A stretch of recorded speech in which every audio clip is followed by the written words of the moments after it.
તો બેટ દ્વારકામાં ચુસ્ત પોલીસ બંદોબસ્ત સાથે મેગા ડિમોલેશનની કાર્યવાહી કરવામાં આવી। બેટ દ્વારકામાં ગેરકાયદે દબાણો દૂર કરવાની કામગીરી કરવામાં આવી છે। કરોડોની જમીનો પરના દબાણો દૂર કરવામાં આવ્યા છે। બાલાપરમાં સરકારી જમીન પરના દબાણો દૂર કરવામાં આવ્યા છે। પોલીસ વડાના માર્ગદર્શન હેઠળ ડિમોલેશનની કામગીરી કરવામાં આવી। ડીવાયએસપી સહિતના ઉચ્ચ અધિકારીઓની હાજરીમાં આ કાર્યવાહી કરવામાં આવી છે। કરોડોની જમીનો પરના દબાણો દૂર કરવા તંત્ર પણ સજ્જ જોવા મળ્યું છે।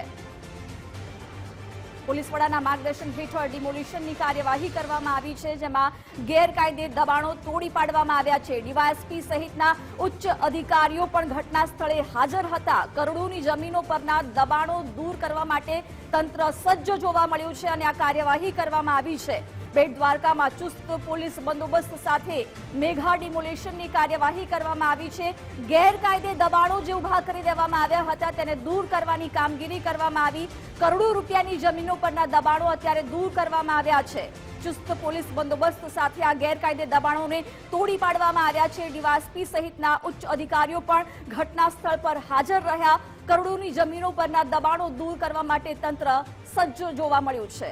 વિગતો સાથે સંવાદદાતા ધર્મેશ ઉપાધ્યાય ફોનલાઈન પર જોડાયા છે। ધર્મેશ, ગેરકાયદે બાંધકામો તોડી પાડવામાં આવી રહ્યા છે, શું અપડેટ છે? જિજ્ઞાસા, વાત કરવામાં આવે તો બેટ દ્વારકામાં આજે વહેલી સવારથી ગેરકાયદેસર દબાણો દૂર કરવાની કામગીરી તંત્ર દ્વારા હાથ ધરવામાં આવી હતી। ચુસ્ત પોલીસ બંદોબસ્ત વચ્ચે આજે 40 થી વધુ ગેરકાયદેસર બાંધકામો છે તે તોડી પાડવામાં આવ્યા છે।